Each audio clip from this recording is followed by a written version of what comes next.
Edge at 11 starts now. Tonight on The Edge, breaking news. There's been a deadly crash on Detroit's west side. Yeah, police say a stolen vehicle took off from a traffic stop before crashing on Puritan. Fox 2's Dave Kinchin joins us live from the scene. Dave, you learned some more information since we talked to you last. Yeah, that's right. We talked with police tonight. They gave us a full update on this situation right now on Puritan and Murray Hill on the west side. Let's get us some video right now. We'll tell you all about what we know. Detroit police confirming one person dead in this situation. What happened here, essentially a police stop that ended in a bit of a pursuit before the suspect crashed into another person, killing, we understand, that person in their 60s. Here's what happened. DPD, Detroit police, tell us that they initiated a traffic stop on a stolen vehicle out of Redford. The suspect stopped but then took off, so officers ran back to their cars to catch the suspect. Now, officers noticed as they were following to catch up to this suspect that they saw smoke in the distance and saw that the suspect crashed into another car driven by a man in his 60s who was killed by that impact. The suspect then ran off on foot but was later arrested. The suspect's in his 20s, we understand, and police say that that suspect was taken into custody, is in stable condition right now at a hospital, and also, we understand, was wanted for a previous case involving aggravated assault. We don't know much about that case right now, but that's the situation now. Back Live is seen still active as they're removing the crash wreckage and seen here on the Puritan area. Puritan just past St. Mary's, Puritan and Murray Hill to be exact. Again, if you're just joining us now, all of this happening around 8 o'clock, police stopping a suspect, and that stop was for an alleged improper plate. The suspect took off. The cops got back into their car, and as they were trying to catch up to the suspect, they noticed smoke up ahead. They saw that the suspect had crashed into someone else, a man in their 60s who died in that crash. The suspect allegedly taken off on foot. He was caught. He's hospitalized in stable condition and also wanted on another case, an alleged aggravated assault. So that's the latest here on the west side. Reporting live, Dave Kinchin on The Edge. Well, with this police chase, and that's really what this guy was trying to get away from when he crashed into this innocent man, will that be looked into if protocol was followed, if it was justified, the pursuit, and if lights and sirens were going? Very early to tell. In fact, police really would only give the basics. What we got there is all they would give us on the scenes. They're still working on this. It's a very detailed investigation is what we understand. So very early to tell as far as that. All right, we'll have to wait and see what happens. Thanks, Dave. Developing news tonight out of Birmingham, where there's been a bad crash on Woodward. Northbound Woodward is closed just before Big Beaver as crews investigate this accident. You can see one of the cars on scene has extensive damage. Police have confirmed there are injuries in the crash. Stay with Fox 2 for updates. Also tonight, there are always multiple sides to every story. Now, Detroit police want to give theirs after a video of an arrest goes viral. It is a story you first saw yesterday here on Fox 2. Police say the Detroit man in that video hid a gun and resisted officers. Now he's been charged. What he ain't doing in the red? This is what Detroit police officers keyed in on, rolling up to a gas station on Detroit's west side last month, responding to what looked like a fight. Damn, too much. Got it. After video of the arrest went viral, 27-year-old Daryl Dawson, who was in the red sweatsuit that night, told Fox 2's Ingrid Kelly this on Thursday. I grabbed one of the lady's female occupant purses out the car, and I closed the door, proceeded to go to the store. But after seeing body cam footage Friday, this is what officers say Dawson was stashing: an unregistered pistol. The individual in red attempt to put what appeared to be a firearm and tuck it under the front seat of the vehicle. Again, Dawson proclaimed his innocence. Did you have a weapon? No, ma'am. From there, Assistant Chief Franklin Hayes says they have the right to search further, but were met with resistance. Lack of cooperation, not being transparent, and attempting to evade the officers both in their investigation as well as physically. For about 5 minutes, Hayes says Dawson actively resisted and officers used closed fist strikes. As backup comes, they finally subdue Dawson, who continues to say his dad is an officer. Relax. What's my name? Relax. Relax. Relax. I didn't do nothing. Damn, Dawson's adoptive father is an investigator with DPD. Whether you're an officer, whether you're the family of an officer, you're not above the law. He's charged with carrying a concealed weapon. The gun was unregistered and he's not a CPL holder. Also charged with resisting arrest and given a $25,000 bond, no 10%. He has priors too for weapons offenses and drug trafficking.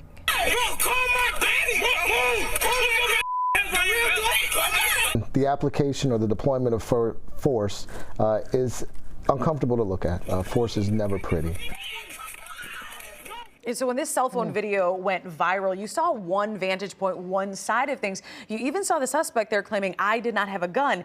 You look from a different camera angle and you can clearly see that he stashed the gun. So again, always two sides to the story. That's why we need that context. And certainly a weapon changes the dynamics and justifies a lot of what we saw there. So it's certainly, as you said, two sides to every story. Now you've cleared it up for us. Thank you so much, Jessica. All right. Well, the father of the Oxford High School shooter, James Crumbley, back in court today requesting a new trial. An Oakland County judge heard arguments for more than 2 hours from Crumbley's attorney and prosecutors.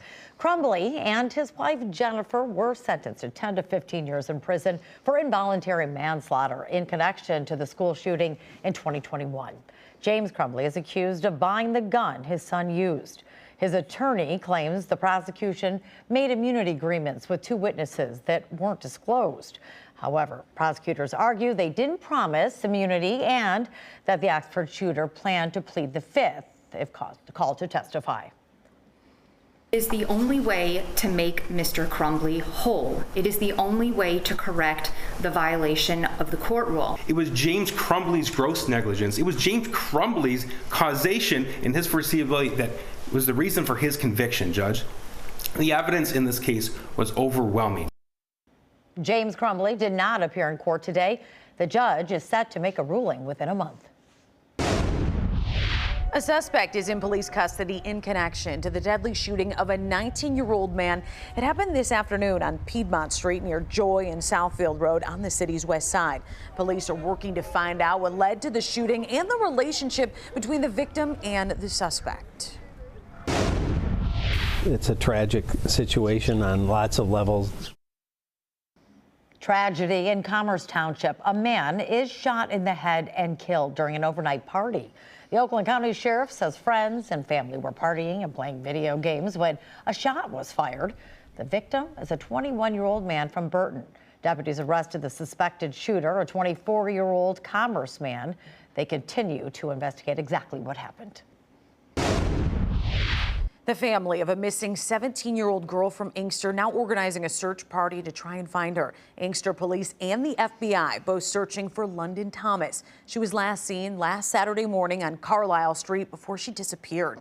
London's father says her phone last pinged near Cooper Elementary School, that's in Westland. He says she may have been visiting an older man. From my understanding, she was talking to a much older guy and she was a minor, and ever since that, we have no more clues or any details, but that was the last person she was known to be seen with. Please do anything you can to help us find her. London's family is pleading with anyone for information to please call police. The family is planning that search tomorrow at noon. We're learning more today about the rather unusual response from a man involved in a police chase that ended with a crash. Sources tell us this started as a pursuit in Grosse Pointe Shores and ended with the sedan slamming into a light pole on Lakeshore Road in St. Clair Shores. The suspect, who at one point had hit another vehicle, ran off after that. He was found hiding behind a garage. Sources tell Fox 2 the suspect told police he ran, quote, just for fun. For the first time in 6 years, the Detroit Pistons are making a major rebound by heading to the playoffs. And tonight was their last home game of the season at Little Caesars Arena. Fox 2's Lauren Edwards has reaction from the fans. I'm very excited. This is for the 5 seed tonight. Got to take care of the Bucks tonight, take care of them on Sunday. We'll see the Pacers in the playoffs. The Detroit Pistons taking on the Milwaukee Bucks for their last home game of the regular season Friday night at Little Caesars Arena. But win or lose, they're headed to the playoffs. And to say these fans are excited is an understatement. I think we can easily make it to at least second round. I think we'll Bucks trash, Pacers trash. I'm going to the Detroit Pistons game. Yahoo! And we're in the playoffs. Yes. I'm excited because last year the Pistons kind of struggled, and this year we're doing so much better. What makes this postseason so special is the Pistons only won 14 games in total last year, the worst record in the NBA. So to win over 40 games this season has fans hungry for more. I want the Pistons to win. We win these last 2 games, we can switch positions, right? So therefore, even though we can beat New York and Indiana, so it really don't matter. I still want to see them win out. And all eyes are on their star guard that can take them deep. Cade Cunningham. Why? Because he's the best player on the team. After Friday, there's 1 game left for the Pistons in Milwaukee. But then it's the playoffs. The fun begins April 19th. I think Boston and Cleveland are tough, but Detroit versus everybody. Pistons, Knicks, first round tickets go on sale on Sunday. Reporting here in Detroit, Lauren Edwards on The Edge. Well, we were just talking, it might not be the best spring-like weekend, but it's better than snow. Yeah, there was snow a couple days ago, right, Stephanie Mead? Yeah, and I think we'll take anything over that at this point. Temps are in the 40s right now, and considering we're almost approaching midnight, temperatures in the grand scheme of things, not that bad. 40 Lansing, 40 in the city of Detroit, 34 in Hillsdale. 40 degrees down in Toledo right now. So temperatures across the southern half of the state, really not that awful. I think as we get into the next couple of hours, these numbers will start to scale back and we'll start to see near freezing temps. Now, luckily, we're not seeing any active precip, which is fantastic. All of that is well east of us. And you do notice we do have a few winter weather advisories out near the northeast. So they're seeing that's at least that winter weather that we saw yesterday and even the day before that. Temps tonight, again, will bottom out close to freezing, 32 degrees. A mostly clear start to your day tomorrow. And then eventually we'll start to see some clouds move in from time to time. Now, they're not going to hold any precip. I think we're mainly dry for the day on Saturday. Highs will be in the mid-50s, and we're getting closer to the seasonal high. The seasonal high is actually 57, and we'll hit that on Sunday. But with that, we do have that spotty shower chance. Overall, you do have dry time during the day Sunday, then temps return to the 60s as we start off next week. Precip chances after late Sunday into Monday look to return by the end of the week with our next system here. So it is looking a little active for us as we head into next week. Now, luckily, we're not going to see huge swings in temperatures, so we got that going for us too.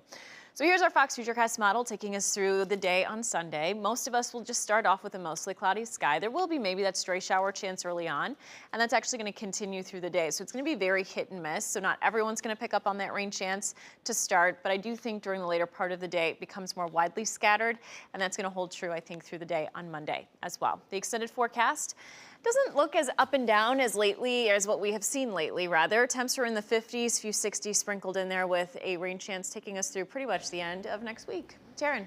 Thanks, Stephanie. Yeah, it looks pretty decent.